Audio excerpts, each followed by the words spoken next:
Dibuka kitab Ihya Ulumuddin dengan pembahasan tentang ilmu.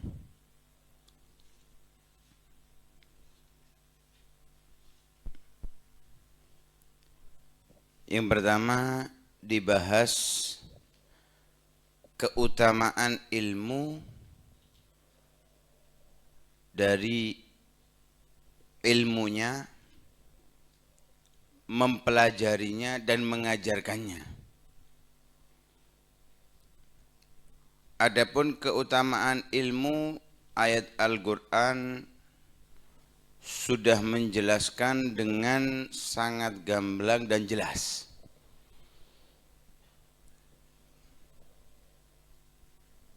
Cukup sebetulnya satu ayat yang menjelaskan tentang keutamaan ilmu. Allah Subhanahu wa taala berfirman, "Qul hal yastawi alladhina ya'lamuna wal ladzina la ya'lamun?" Katakan wahai Muhammad, apakah sama orang yang mengerti, orang yang berilmu dengan orang yang enggak berilmu? Coba kita pikirkan. Secara logika manusia aja, enggak perlu pakai dalil. Orang disuruh berkendara pakai motor balap.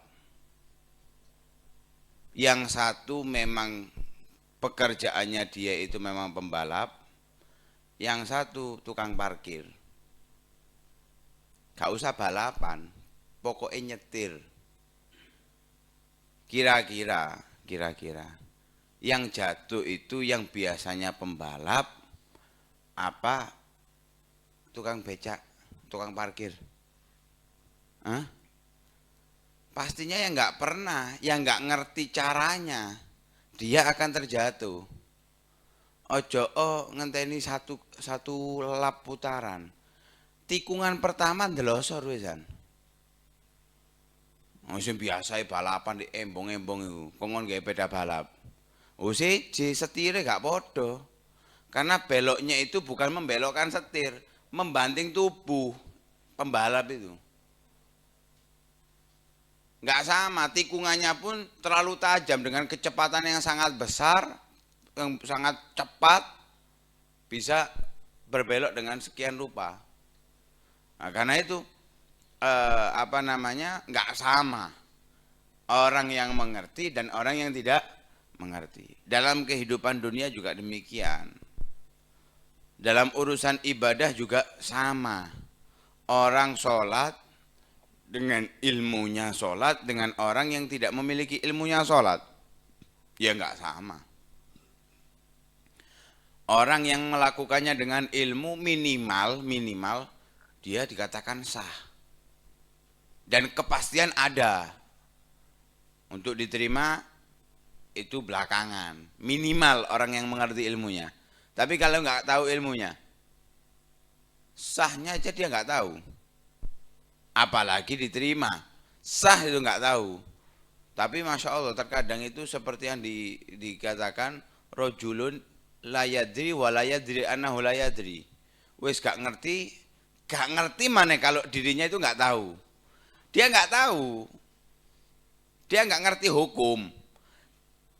Yang mengherankan, wes gak ngerti, tapi dia nggak ngerti kalau dirinya nggak ngerti. Jadi sok ngerti.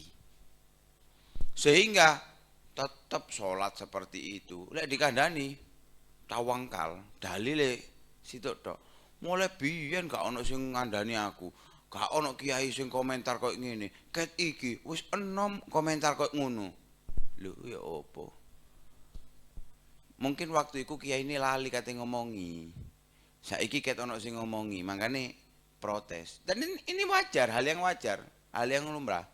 Seperti ini hal yang lumrah. Nah karena itu nggak sama yang diberikan oleh Allah Subhanahu wa taala kepada orang yang mengerti dan yang tidak mengerti. Karena itu di dalam Safatuz Zubat disebutkan fa kullu man bighairi ilmin ya'malu a'maluhu mardudatun la tuqbalu. Orang yang beramal tanpa didasari ilmu, ditolak oleh Allah dan diterima. Ditolak nggak diterima. Kenapa? Satu, belum tentu sah. Contoh yang sering kita dapatkan dan pernah kita sampaikan, diprotes. Dalilnya sama, nggak ada ulama dari dulu yang membahas itu. Orang berpuasa biasanya ketika sahur itu nutuk no sampai ngenteni mepet azan. Wis kari azan itu ibaratnya tarhim iku apa pucuke iku biasa. Ya Rasulullah, wis untuk kuno baru mandek. Baru mandek. Padahal azan itu sudah masuk waktu sholat. Bahkan kalau di Indonesia, di Jawa Timur khususnya, itu 5 menit sampai 10 menit sebelum azan itu sudah masuk waktu. Makanya ada waktu imsak. Ngerti waktu imsak enggak? Waktu kita dilarang lagi untuk makan dan minum. Itu waktu imsak. Sebetulnya waktu imsak itu khusus untuk bulan puasa, bulan Ramadan. Diadakan, ditulis seperti itu untuk bulan Ramadan. Tapi kalau orang yang sering puasa, ya bisa bermanfaat juga ada waktu imsak itu, 10 menit. Bahkan kita waktu di Tarim, itu Habib Ali Masyhur mengajarkan bukan 10 menit, 15 menit tidak boleh makan, tidak boleh minum. Kenapa? Khawatir sudah masuk waktu. Khawatir sudah masuk waktu. Dan memang disunahkan menjaga dalam hal-hal seperti itu. Jangan sampai kita masuk dalam keraguan antara kesahan atau tidak. Lah ketika kita sampaikan hal seperti ini, orang-orang yang nggak pernah mendengarkan dari ulama, apalagi yang titelnya itu sudah ibaratnya kalau kelas-kelasan ini kelas nomor 1, kelasnya sudah nasional, musuh kelas lokalan, ya kan bayangannya yang nasional aja nggak pernah menyampaikan, iki lokalan kok nyampe kok ngono, nggak terima. Lah kalau orang yang mengerti ilmunya, jauh sebelum itu sudah berhenti, nggak makan, nggak minum, berhenti. Nah, karena itu lebih menjamin kesahannya orang yang mengerti daripada yang tidak mengerti. Apalagi dalam hal apa yang dilakukan, apa yang dibaca di dalam sholatnya, dalam puasanya, mengerti sir rahasia yang Allah berikan di dalamnya, nggak sama dengan orang yang sekedar mengerti cara dan hukumnya. Nggak sama, apalagi dengan orang yang, karena itu dikatakan naumul alim khairun min ibadatil jahil. Tidurnya orang alim itu lebih baik daripada ibadahnya orang bodoh. Orang yang nggak ngerti ibadah dengan tidurnya orang yang alim itu masih lebih hebat tidurnya orang alim. Ya, makanya kadang-kadang lek ndelok ustaz kok akeh turu nih ibadah ini, aja bingung. Lebih baik tidurnya mereka daripada ibadah kita. Misalnya ustaz gak tahajud, gak usah bingung. Mungkin tidurnya dia lebih bermanfaat daripada tahajudnya. Kita, yo sing akeh ibadah wis gak ngerti ibadah di mana ya rugi. Ya, belajar ilmu agar lebih baik.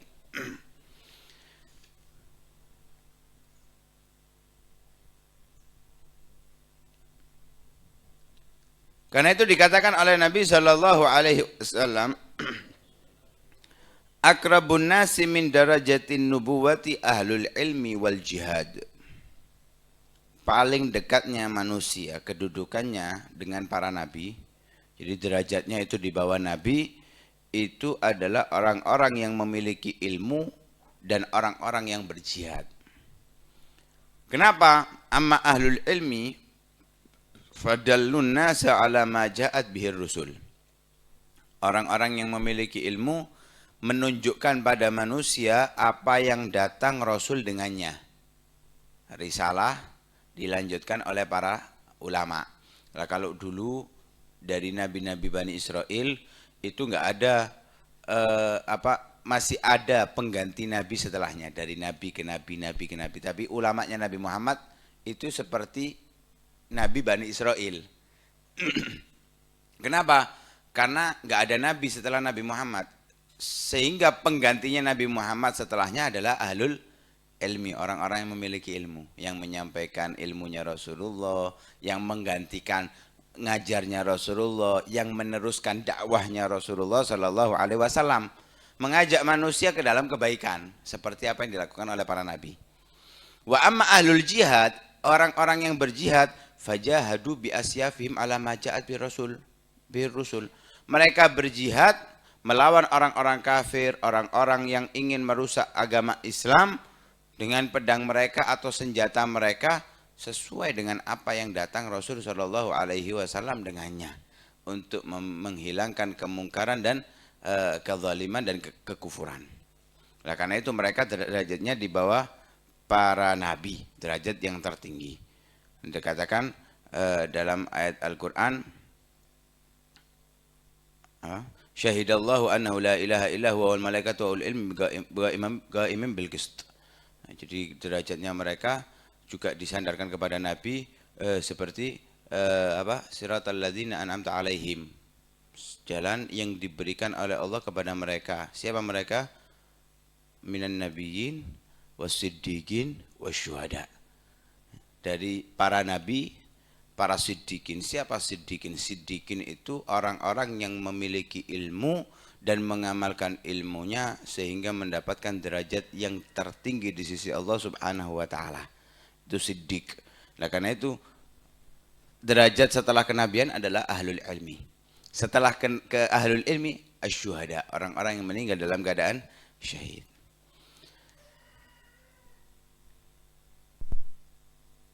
Bahkan Rasul Shallallahu Alaihi Wasallam mengatakan, la mautu qabilatin aisaru min mauti alim. Satu qabilah itu satu suku meninggal semuanya, satu suku meninggal semuanya, itu masih ringan daripada meninggalnya satu orang alim. Satu orang alim meninggal itu lebih hebat daripada meninggalnya satu dusun lah ibaratnya. Satu dusun meninggal itu masih biasa. Ya, jadi kalau ada kabar, oh ada bencana di satu daerah meninggal ratusan orang, itu ya bencana, musibah, kita harus sedih karena ada saudara-saudara kita muslim tertimpa musibah. Tapi ketika ada orang alim yang meninggal satu aja, itu kita harus lebih sedih. Mengapa? Karena Rasul Shallallahu Alaihi Wasallam mengatakan dalam hadisnya, Inna Allah la yantazi'ul ilma intiza'an minan nas atau minal abad. Allah itu enggak ngambil ilmu langsung diambil.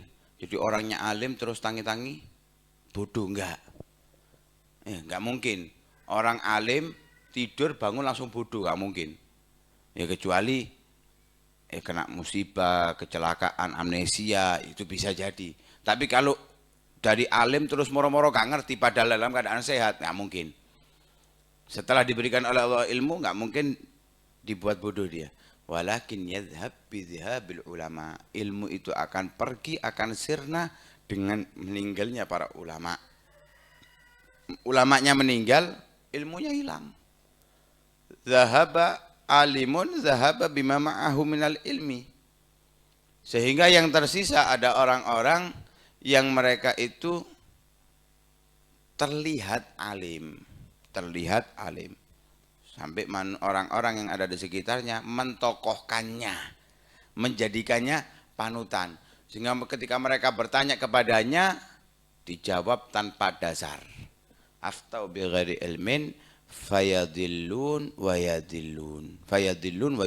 Mereka sesat dan mereka menyesatkan. Nah, karena itu kita harus mempelajari ilmu, kemudian setelah mempelajarinya kita mengamalkannya.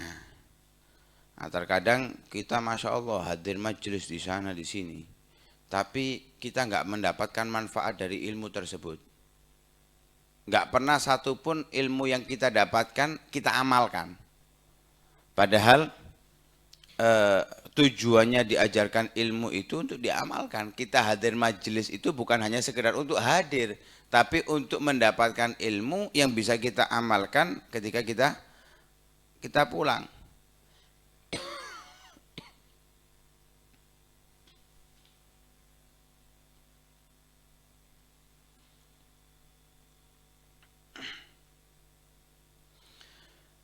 Lah kalau nggak diamalkan, justru ilmu tersebut akan membuat kita lebih jauh dari Allah Subhanahu wa taala. Hanya kita simpan. Seperti yang dikatakan oleh Rasul sallallahu alaihi wasallam, "Man izdada ilman wa lam yazdad hudan, lam yazdad minallahi illa bu'da." Orang yang hadir majelis, tambah ilmu, tambah ilmu, tambah ilmu, tapi nggak ada pengamalannya sama sekali dalam kehidupannya. Ini orang bukan tambah dekat kepada Allah, tapi yang ada dia tambah jauh dari Allah Subhanahu wa taala. Kenapa? Lu tambah ngerti kok tambah gak gelem. Semakin paham tapi semakin gak mau. Harusnya bisa semakin dekat tapi semakin menjauh. Nah, ini yang dikhawatirkan. Nah, karena itu ilmu yang kita dapatkan harus kita amalkan. Harus kita amalkan. Walaupun bil usyri, seperti yang dikatakan di dalam Zubat. Fa'mal walau bil usyri kaz zakati takhruj binuril ilmi min zulmati. Amalkan ilmu yang kita dapatkan walaupun 1/10. 10%. Sedikit atau banyak itu? 10% itu sedikit atau banyak? Wah, ya. Kita dapat ilmu 10, kita ngamalkan 1 itu banyak. Banyak, apalagi zaman sekarang ya. Dikatakan oleh para ulama, dulu orang yang selamat di zaman dulu, di zamannya Rasul, zamannya sahabat, itu yang mengamalkan 90% ilmunya. Ya. Yanju awalu hadhil ummah, selamat dari orang-orang awal di umatnya Nabi Muhammad SAW itu yang mengamalkan 90% daripada ilmu yang didapatkan. Itu mereka orang yang selamat. Artinya kalau di bawah itu nggak selamat mereka. Tapi di akhir zaman seperti ini, yang selamat itu yang mengamalkan 10% ilmunya. Selamat. Jadi untung kan ya, keake-ake tapi kita bisa selamat. Untung kita bisa selamat ini untung, apalagi melihat zaman yang seperti ini. Kenapa beda jauh? Karena dulu kemungkaran nggak seperti zaman sekarang. Zamannya para sahabat satu sama lain ini mendukung dalam kebaikan. Nggak ada antem-anteman, nggak ada persaingan, nggak ada. Mereka saling menolong. Ya ta'awanuna 'alal birri wat taqwa. Mereka saling membantu dalam kebaikan dan ketakwaan. Sehingga kalau sampai dia meleset, nggak sampai 90% amal daripada ilmunya, nggak selamat mereka. Kenapa? Dorongannya banyak. Lah kita podo islami. Kalau di dalam akidah sama-sama ahli sunnah wal jamaahnya, teman-teman saling menghujat satu sama lain. Nah, sehingga nggak ada ya ta'awanuna 'alal birri wat taqwa, ini nggak ada. Sehingga kalau bisa mengamalkan 10% itu sudah hebat. Makanya dikatakan selamat orang yang bisa mengamalkan 10% daripada ilmu yang dia dapatkan. Lah kalau nggak diamalkan ilmunya sama sekali, ya tadi jauh dari Allah, semakin jauh dari Allah, dan dia akan tertipu atas ilmu yang dia dapatkan. Merasa aku itu ilmu, tapi nggak ada amalnya. Karena ilmu itu tujuannya untuk diamalkan. Kita mencari ilmu tujuannya untuk diamalkan. Sebagaimana Al-Quran diturunkan oleh Allah bukan hanya untuk dibaca, tapi difahami artinya, dijadikan pedoman hidup. Pedoman hidup itu bagaimana? Ya diamalkan kandungannya. Nah, karena itu Imam Ghazali mengarang kitab Ihya ini pada dasarnya sebagaimana dikatakan kadal Ihya an yakuna Qur'anan. Ihya itu hampir menjadi seperti Al-Qur'an. Karena apa? Isi kandungannya itu menjelaskan kandungan Al-Qur'an. Walaupun secara tidak langsung. Secara tidak langsung. Kenapa? Semua setelah penjelasan dikasih dalilnya. Amal akhbar, amal athar, amal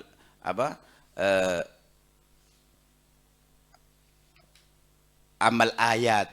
Dijelaskan dari ayat Al-Quran, dari hadisnya Nabi, dari perkataan para ulama-ulama terdahulu. Sehingga sinkron isi kandungan ihya dengan apa yang ada di dalam Al-Quran. Nah, karena itu kita amalkan. Ilmu yang kita dapatkan sedikit demi sedikit. Ya kalau nggak mampu 10% nggak apa-apa, amalkan walaupun sedikit. Walaupun sedikit. Yang penting kita berusaha. Karena orang yang sudah bisa belajar ilmu, mendapatkan ilmu, kemudian dia mengamalkannya, setelah dia amalkan dibagi, diajarkan kepada yang lain. Maka dikatakan oleh Nabi Isa alaihissalam, man alima wa amila wa allama fadzalika yud'a aziman fi malakutis sama fi malakutis samawat. Orang yang belajar ilmu, kemudian dia mengamalkan ilmu, setelah itu mengajarkan kepada yang lain. Mengajarkan kepada yang lain, fadzalika yud'a aziman fi malakutis sama. Orang-orang seperti itu akan dipanggil oleh Allah, akan dipanggil di hari kiamat dengan azim, raja. Ya, dijadikan raja oleh Allah Subhanahu wa taala di hari kiamat. Nah, karena itu harus kita amalkan ilmu yang kita dapatkan, kemudian kita ajarkan. Jangan sekedar hadir majelis tapi nggak dapat apa-apa. Karena itu Rasulullah menggambarkan orang yang hadir majelis. Apa yang diajarkan oleh Rasul sallallahu alaihi wasallam, masalu ma ba'atsanillahu azza wa jalla bihi minal huda wal ilm kamatsil ghaitsil katsir asaba ardhan.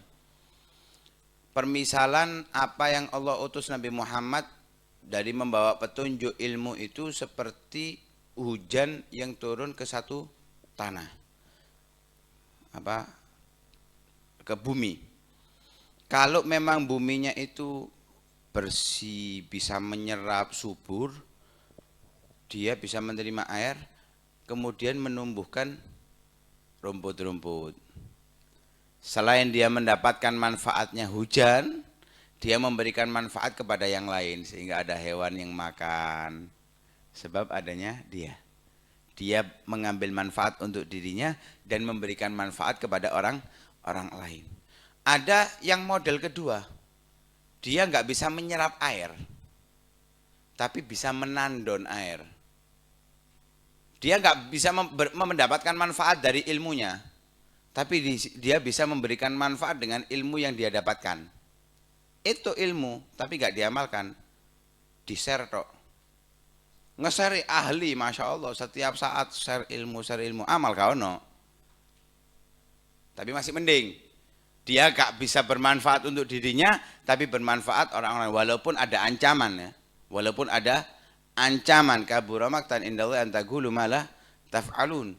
Ya, menyuruh orang melakukan tapi tidak melakukan. Tapi mending masih ada kebaikan yang dibagikan. Dia memiliki dua kewajiban, mengamalkan untuk dirinya dan mengajarkan, tapi dia meninggalkan salah satu. Yang ketiga, wadah yang gak nyerap air dan gak bisa nandon karena posisinya menurun. Jadi cuma lewat tok. Air itu cuma lewat seperti talang. Talang. Modelnya kayak talang ngono iku. Air jatuh gak nandon. Dia buang. Ini untuk dia gak manfaat, wis gak diamalkan, dia gak mengajarkan kepada orang lain. Dan ini orang yang dikatakan mahrum oleh Imam Ghazali. Orang yang diharamkan untuk mendapatkan manfaat daripada ilmu. Lah ini kalau modelnya hadir majelis seperti itu, cuma takotok, gak amal, gak ngajarno, ya seperti ini. Karena itu dikatakan tadi, lam yazdad minallah illa bu'da, wallahu a'lam.